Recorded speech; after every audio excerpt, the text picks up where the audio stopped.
சிவாய நம. வணக்கம் மக்களே. இன்றைக்கி காலையில் நானும் எங்கள் அக்கா சித்தி 3 பேரும் சிக்பெல்லாம் போகலான்ட்டு ஒரு 5:30 மணிக்கு எபாலத்துக்கு போயிட்டோம். அங்கேருந்து போய் பஸ் ஏறி போய் அங்கே சேர்ந்த நேரம் வந்து 7:30 மணி. அங்கே போய் நாங்கள் பார்த்தோம், எல்லாம் ஈரப்பூவாக இருந்தது.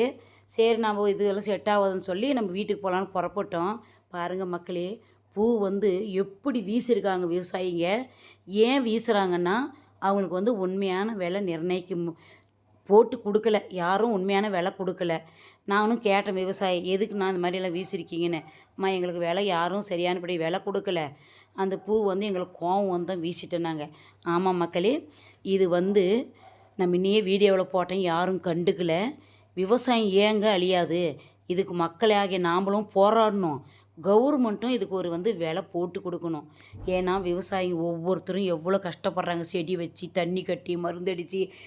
ஒரு பெண்ணுக்கு வந்துங்க 8 மணிக்கு வந்தான்னா மதியம் 2 மணிக்குள்ள அவளுக்கு 500 ரூபா கூலி கொடுக்கணும்.